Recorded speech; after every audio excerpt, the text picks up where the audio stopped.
ਸ੍ਰੀ ਅਕਾਲ ਦੋਸਤੋ, ਲੈ ਕੇ ਆਏ ਜੀ ਤੁਹਾਡੇ ਲਈ ਅੱਜ ਇਤਿਹਾਸ ਦਾ ਵਿਸ਼ਾ ਕਦੋਂ ਅਤੇ ਕਿੱਥੇ ਅਤੇ ਕਿਵੇਂ ਦਾ ਭਾਗ ਦੂਜਾ। ਇਸ ਵਿੱਚ ਵੀ ਬਹੁਤ ਮਹੱਤਵਪੂਰਨ ਪ੍ਰਸ਼ਨਾਂ ਬਾਰੇ ਜਾਣਕਾਰੀ ਜਿਹੜੀ ਤੁਹਾਨੂੰ ਦਿੱਤੀ ਜਾਵੇਗੀ। ਸੋ ਆਸ ਹੈ ਕਿ ਤੁਹਾਨੂੰ ਇਹ ਕੁਐਸਚਨ ਜ਼ਰੂਰ ਪਸੰਦ ਆਉਣਗੇ। ਇਹਨਾਂ ਨੂੰ ਲਾਈਕ ਅਤੇ ਸ਼ੇਅਰ ਜ਼ਰੂਰ ਕਰਨਾ ਜੀ। ਸਟਾਰਟ ਕਰਦੇ ਹਾਂ ਜੀ। ਫਸਟ ਹੈਗਾ ਮਹਾਂਕਾਵਿ। ਮਹਾਂਕਾਵਿ ਸੰਸਾਰ ਵਿੱਚ ਸਿਰਫ ਦੋ ਹੀ ਮਹਾਂਕਾਵਿ ਹਨ, ਮਹਾਂਭਾਰਤ ਅਤੇ ਰਾਮਾਇਣ।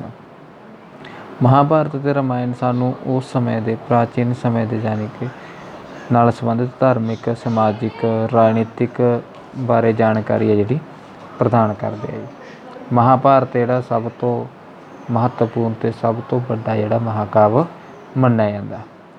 ਸੋ ਨੈਕਸਟ ਹੈ ਮਹਾਂਭਾਰਤ ਦੀ ਰਚਨਾ ਜਿਹੜੀ ਹੈ ਰਿਸ਼ੀ ਵੇਦ ਵਿਆਸ ਨੇ ਕੀਤੀ ਹੈ ਅਤੇ ਰਾਮਾਇਣ ਦੀ ਰਚਨਾ ਜਿਹੜੀ ਹੈ ਰਿਸ਼ੀ ਵਾਲਮੀਕ ਨੇ ਕੀਤੀ ਹੈ। ਉਸ ਤੋਂ ਬਾਅਦ ਹੈਗੇ ਪੁਰਾਣ ਆ ਜਿਹੜੇ, ਇਹ ਵੀ ਬਹੁਤ ਜ਼ਿਆਦਾ ਜਾਣਕਾਰੀ ਹੈ ਜਿਹੜੀ ਆਪਾਂ ਨੂੰ ਉਸ ਸਮੇਂ ਦੀ ਦਿੰਦੇ ਆ। ਇਹ ਵੈਦਿਕ ਸਾਹਿਤ ਅਤੇ ਮਹਾਂਕਾਵਾਂ ਤੋਂ ਬਾਅਦ ਦੇ ਆ ਜੋ ਪ੍ਰਾਚੀਨ ਭਾਰਤ ਦੇ ਇਤਿਹਾਸ ਦੇ ਮਹੱਤਵਪੂਰਨ ਸੋਮੇ ਮੰਨੇ ਜਾਂਦੇ ਆ। ਇਹਨਾਂ ਦੀ ਗਿਣਤੀ ਆ 18। ਇਹਨਾਂ ਤੋਂ ਸਾਨੂੰ ਵੱਖ ਵੱਖ ਵੰਸ਼ਾਂ ਬਾਰੇ ਜਿਵੇਂ ਨੰਦ ਵੰਸ਼ ਹੋ ਗਿਆ, ਮੌਰੀਆ ਵੰਸ਼, ਸੁੰਗ ਵੰਸ਼, ਗੁਪਤ ਵੰਸ਼ ਆਦਿ ਬਾਰੇ ਜਾਣਕਾਰੀ ਹੈ ਜਿਹੜੀ ਪ੍ਰਾਪਤ ਹੁੰਦੀ ਹੈ ਜੀ।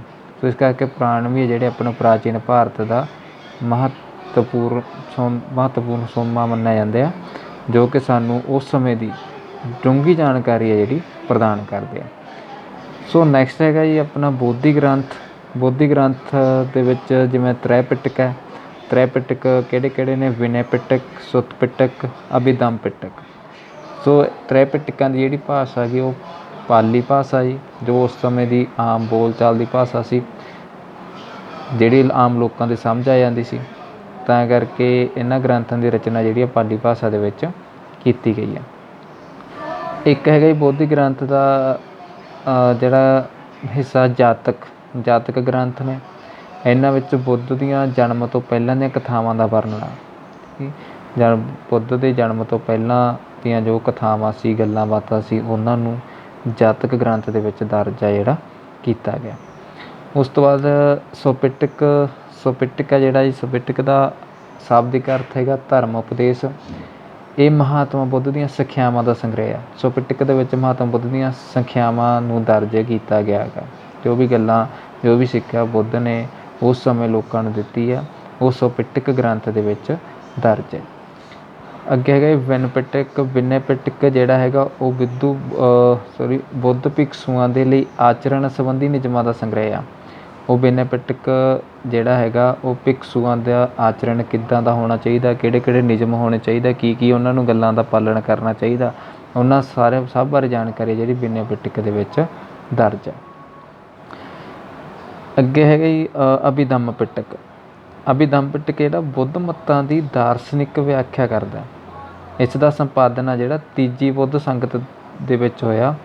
ਸੋ ਉਸ ਸਮੇਂ ਜੋ ਪ੍ਰਧਾਨਗੀ ਕਰਦੇ ਸੀ ਉਹ ਸੀਗੇ ਮੰਗੋਲੀਪੁੱਤਤਿਸ, ਅਤੇ ਮੰਗੋਲੀਪੁੱਤਤਿਸ ਨੇ ਹੀ ਅਭਿਧਮ ਪਿਟਕ ਦੀ ਰਚਨਾ ਕੀਤੀ ਆ। ਅਤੇ ਜੋ ਵੀ ਤੀਜੀ ਬੁੱਧ ਸੰਗਤ ਹੋਈ ਸੀ ਉਹ ਅਸ਼ੋਕ ਦੇ ਸਮੇਂ ਹੋਈ ਸੀ।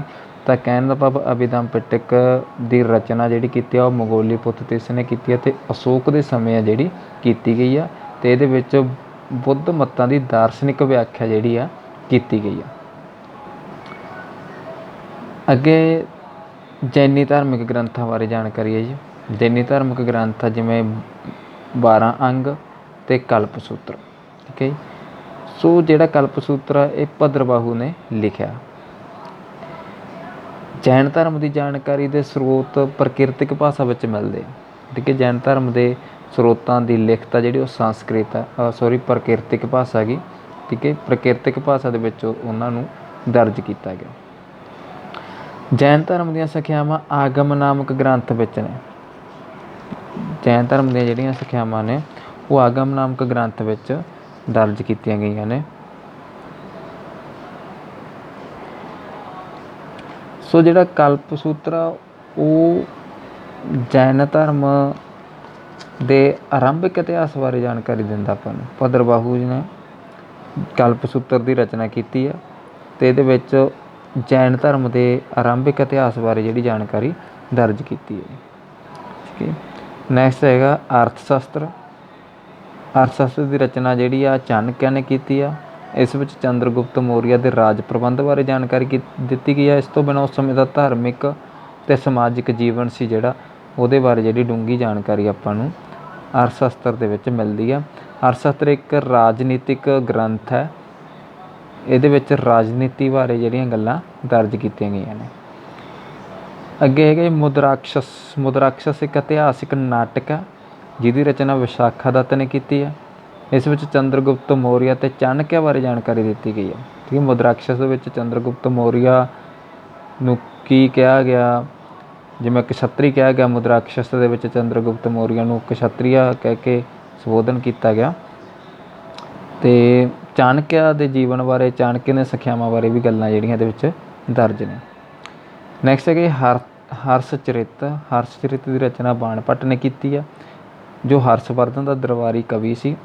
ਉਸ ਨੇ ਹਰਸ਼ ਚਰਿਤ ਦੇ ਵਿੱਚ ਹਰਸ਼ਵਰਧਨ ਦੇ ਰਾਜ ਪ੍ਰਬੰਧ ਬਾਰੇ, ਸਮਾਜਿਕ ਪ੍ਰਬੰਧ ਬਾਰੇ, ਧਾਰਮਿਕ ਗੱਲਾਂ ਬਾਰੇ ਵੀ ਜਿਹੜਾ ਇਹਦੇ ਵਿੱਚ ਵਰਣਨ ਕੀਤਾ ਹੈ। ਨੈਕਸਟ ਹੈਗਾ ਪ੍ਰਿਥਵੀ ਰਾਜ ਰਾਸੋ ਦੀ ਰਚਨਾ ਇੱਕ ਰਾਜ ਕਵੀ ਸੀ ਚਾਂਦ ਬਰਦਾਈ। ਚਾਂਦ ਬਰਦਾਈ ਨੇ ਪ੍ਰਿਥਵੀ ਰਾਜ ਰਾਸੋ ਦੇ ਵਿੱਚ ਪ੍ਰਿਥਵੀ ਰਾਜ ਚੌਹਾਨ ਬਾਰੇ ਜਿਹੜੀਆਂ ਗੱਲਾਂ ਨੇ ਦਰਜ ਕੀਤੀਆਂ ਨੇ। ਇਹਦੇ ਵਿੱਚ ਉਹਨਾਂ ਨੇ ਪ੍ਰਿਥਵੀ ਰਾਜ ਚੌਹਾਨ ਦੇ ਜੀਵਨ ਬਾਰੇ, ਰਾਠੌਰ ਵੰਸ਼ ਦੇ ਰਾਜਾ ਜੈ ਸਿੰਘ ਚੰਦ ਦੀ ਪੁੱਤਰੀ ਸੀ ਸੰਜੋਗਤਾ, ਉਹਦੇ ਨਾਲ ਵਿਆਹ ਬਾਰੇ, ਉਸ ਸਮੇਂ ਦੇ ਸਮਾਜਿਕ, ਆਰਥਿਕ, ਧਾਰਮਿਕ ਅਤੇ ਰਾਜਨੀਤਿਕ ਸਿਸਟਮ ਬਾਰੇ ਜਿਹੜੀ ਗੱਲਬਾਤ ਇਹਦੇ ਵਿੱਚ ਦਰਜ ਕੀਤੀ ਗਈ ਹੈ। ਠੀਕ ਹੈ। ਉਸ ਤੋਂ ਬਾਅਦ ਹੈ ਅਸ਼ਟਾਧਿਆਇ।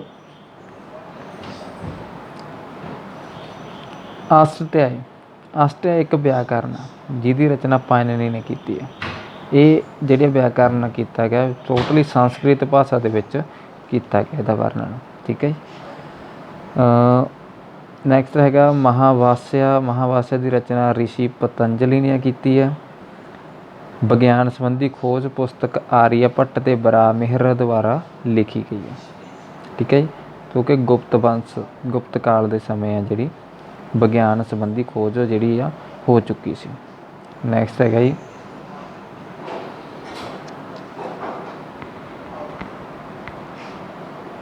ਸ਼ਿਲਾਲੇਖ ਦੇ ਅਧਿਐਨ।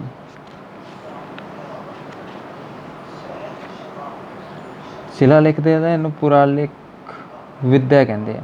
ਸ਼ਿਲਾਲੇਖ ਦਾ ਜਿਹੜਾ ਵੀ ਅਧਿਐਨ ਕੀਤਾ ਜਾਂਦਾ ਉਹਨੂੰ ਪੁਰਾਲੇਖ ਵਿੱਦਿਆ ਦੇ ਨਾਂ ਨਾਲ ਜਿਹੜਾ ਜਾਣਿਆ ਜਾਂਦਾ। ਮੈਗਸਥਨੀਜ਼ ਯੂਨਾਨੀ ਸਮਰਾਟ ਸੀ ਸੈਲਿਊਕਸ, ਉਹਦਾ ਰਾਜਦੂਤ ਸੀ ਜਿਹੜਾ ਕਿ ਚੰਦਰਗੁਪਤ ਮੌਰੀਆ ਦੇ ਦਰਬਾਰ ਵਿੱਚ ਆਇਆ ਸੀ। ਠੀਕ ਹੈ ਜੀ। ਉਸਨੇ ਇੰਡਿਕਾ ਨਾਂ ਦੀ ਪੁਸਤਕ ਲਿਖੀ ਆ। ਇੰਡਿਕਾ ਦੇ ਵਿੱਚ ਉਹਨੇ ਚੰਦਰਗੁਪਤ ਮੌਰੀਆ ਦੇ ਰਾਜ ਪ੍ਰਬੰਧ ਬਾਰੇ ਗੱਲਾਂ ਜਿਹੜੀਆਂ ਦਰਜ ਕੀਤੀਆਂ ਨੇ। ਇੰਡਿਕਾ ਦੇ ਵਿੱਚ ਹੀ ਉਹਨੇ ਜਿਹੜਾ ਭਾਰਤ ਉਹਨੂੰ 7 ਸਮਾਜਾਂ ਦੇ ਵਿੱਚ ਵੰਡਿਆ। ਠੀਕ ਹੈ ਜੀ। ਫਿਰ ਹੈਗਾ ਫਾਹੀਜਾਨ। ਫਾਹੀਜਾਨ ਇੱਕ ਚੀਨੀ ਯਾਤਰੀ ਸੀ ਜਿਹੜਾ ਚੰਦਰਗੁਪਤ ਦੂਜੇ ਦੇ ਸਮੇਂ ਆਇਆ। ਉਹ ਤਕਰੀਬਨ ਭਾਰਤ ਵਿੱਚ 6-7 ਸਾਲ ਰਹਿ ਕੇ ਗਿਆ। ਫਾਹੀਜਾਨ ਨੇ ਚੰਦਰਗੁਪਤ ਦੂਜਾ ਯਾਨੀ ਕਿ ਗੁਪਤ ਵੰਸ਼ ਦੀਆਂ ਪ੍ਰਾਪਤੀਆਂ, ਉਸ ਸਮੇਂ ਦੀ ਸੰਸਕ੍ਰਿਤੀ ਬਾਰੇ ਜਿਹੜਾ ਵਰਣਨ ਕੀਤਾ ਹੋਇਆ, ਅਤੇ ਬੁੱਧ ਧਰਮ ਦਾ ਅਧਿਐਨ ਕਰਨ ਲਈ ਭਾਰਤ ਦੇ ਵਿੱਚ ਆਇਆ ਸੀ। ਹਿਊਸੰਗ ਵੀ ਚੀਨੀ ਯਾਤਰੀ ਸੀਗਾ, ਅਤੇ ਇਹ ਵੀ ਹਰਸ਼ਵਰਧਨ ਦੇ ਰਾਜ ਪ੍ਰਬੰਧ ਵੇਲੇ ਆਇਆ, ਅਤੇ ਇਹ 14-15 ਸਾਲ ਜਿਹੜਾ ਭਾਰਤ ਦੇ ਵਿੱਚ ਰਿਹਾ। ਇਹਨੇ ਸੇਜੂਕੀ ਨਾਂ ਦੀ ਪੁਸਤਕ ਲਿਖੀ ਹੈ ਜਿਹਦੇ ਵਿੱਚ ਹਰਸ਼ਵਰਧਨ ਦੇ ਸਮੇਂ ਦੀ ਰਾਜਨੀਤੀ, ਧਰਮ, ਸੰਸਕ੍ਰਿਤੀ ਬਾਰੇ ਵਰਣਨ ਕੀਤਾ ਹੈ। ਹਿਊਸੰਗ ਵੀ ਬੁੱਧ ਧਰਮ ਦਾ ਅਧਿਐਨ ਕਰਨ ਲਈ ਭਾਰਤ ਦੇ ਵਿੱਚ ਆਇਆ ਸੀ। ਨੈਕਸਟ ਹੈਗਾ ਜੀ ਭਾਰਤ ਵਿੱਚ ਜਿਹੜੇ ਸਭ ਤੋਂ ਵੱਧ ਪ੍ਰਾਚੀਨ ਅਭਿਲੇਖ ਆ ਉਹ ਅਸ਼ੋਕ ਦੀ ਆ। ਉਹ ਅਸ਼ੋਕ ਦੇ ਹੀ ਪ੍ਰਾਪਤ ਹੁੰਦੇ ਨੇ।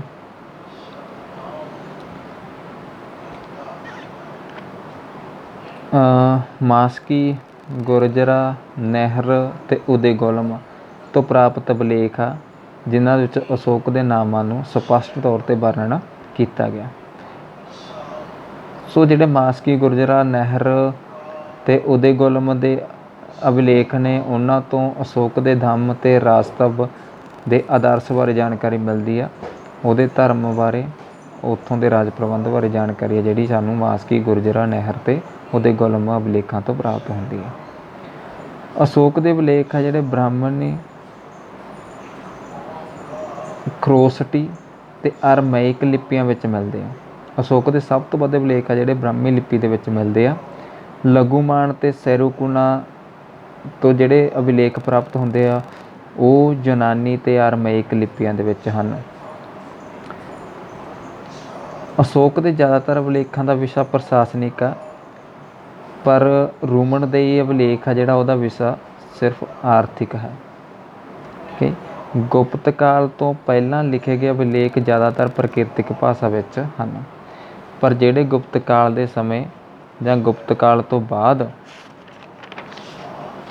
ਲਿਖੇ ਗਏ ਵਿਸ਼ੇ ਨੇ ਅਭਿਲੇਖ ਨੇ ਉਹ ਸੰਸਕ੍ਰਿਤ ਭਾਸ਼ਾ ਦੇ ਵਿੱਚ ਲਿਖੇ ਗਏ ਨੇ। ਗੁਪਤ ਕਾਲ ਤੋਂ ਪਹਿਲਾਂ ਪ੍ਰਕਿਰਤਿਕ ਭਾਸ਼ਾ ਵਿੱਚ ਸਨ। ਯੂਨਾਨੀ ਰਾਜਦੂਤ ਹੈਲੀਓਡੋਸ ਦਾ ਵੈਸਨਗਰ, ਜਿਹਨੂੰ ਵਦੀਸਾ ਵੀ ਕਿਹਾ ਜਾਂਦਾ, ਉੱਥੇ ਇੱਕ ਸਤੰਭ ਪ੍ਰਾਪਤ ਹੋਇਆ, ਗਰੁੜ ਸਤੰਭ, ਜਿਹੜਾ ਕਿ ਹੈਲੀਓਡੋਸ ਦੇ ਨਾਲ ਸੰਬੰਧਿਤ ਆ। ਉਹਦੇ ਤੋਂ ਪਤਾ ਲੱਗਦਾ ਕਿ ਵੀ 2 ਸਦੀ ਈਸਾ ਪੂਰਵ ਦੇ ਵਿੱਚ ਭਾਰਤ ਦੇ ਵਿੱਚ ਭਾਗਵਤ ਧਰਮ ਦੇ ਵਿਕਸਿਤ ਹੋਣ ਦੀ ਜਾਣਕਾਰੀ ਹੈ ਜਿਹੜੀ ਮਿਲੀ ਹੈ।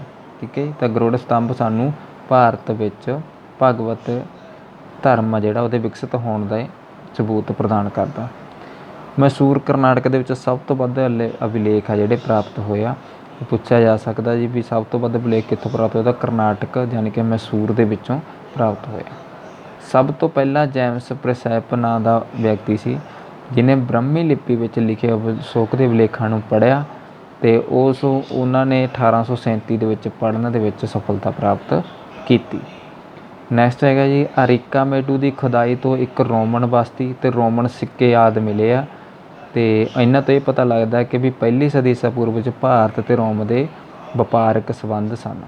ਠੀਕ ਹੈ, ਇਹ ਪੁੱਛ ਲੈਂਦੇ ਆ ਵੀ ਰੋਮਨ ਬਸਤੀ ਜਾਂ ਰੋਮਨ ਸਿੱਕੇ ਕਿੱਥੋਂ ਮਿਲੇ ਆ, ਤਾਂ ਉਹ ਅਰਿਕਾਮੇਡੂ ਦੀ ਖੁਦਾਈ ਤੋਂ ਮਿਲੇ ਆ, ਜਿਨ੍ਹਾਂ ਤੋਂ ਪਤਾ ਲੱਗਦਾ ਕਿ 1 ਸਦੀ ਈਸਾ ਪੂਰਵ ਦੇ ਵਿੱਚ ਰੋਮ ਅਤੇ ਭਾਰਤ ਦੇ ਵਪਾਰਿਕ ਸੰਬੰਧ ਸਨ। ਠੀਕ ਹੈ, ਇੱਕ ਅੰਤਰਜੀ ਖੇੜਾ ਦੀ ਖੁਦਾਈ ਹੋਈ ਆ। ਅੰਤਰਜੀ ਖੇੜਾ ਦੀ ਖੁਦਾਈ ਤੋਂ ਸਾਨੂੰ ਲੋਹੇ ਦੇ ਸ਼ੁਰੂਆਤੀ ਪ੍ਰਯੋਗ ਦੇ ਸਬੂਤ ਮਿਲਦੇ ਆ। ਇਹਨਾਂ ਦੀ ਖੁਦਾਈ ਤੋਂ ਪਤਾ ਲੱਗਦਾ ਵੀ ਉਸ ਸਮੇਂ ਲੋਹੇ ਦੀ ਸ਼ੁਰੂਆਤ ਹੋ ਗਈ ਸੀ ਅਤੇ ਲੋਹੇ ਦਾ ਪ੍ਰਯੋਗ ਜਿਹੜਾ ਸੀਗਾ ਕੀਤਾ ਜਾਣ ਲੱਗ ਪਿਆ ਸੀ। ਸੋ ਅੱਜ ਕੀ ਇੰਨਾ ਹੀ। ਨੈਕਸਟ ਟਾਈਮ ਲੈ ਕੇ ਆਵਾਂਗੇ ਨਵੀਂ ਜਾਣਕਾਰੀ। ਸਾਨੂੰ ਉਮੀਦ ਹੈ ਕਿ ਤੁਹਾਨੂੰ ਇਹ ਵੀਡੀਓ ਜ਼ਰੂਰ ਪਸੰਦ ਆਵੇਗੀ। ਇਸ ਨੂੰ ਸ਼ੇਅਰ, ਲਾਈਕ ਜ਼ਰੂਰ ਕਰਨਾ। ਧੰਨਵਾਦ ਜੀ।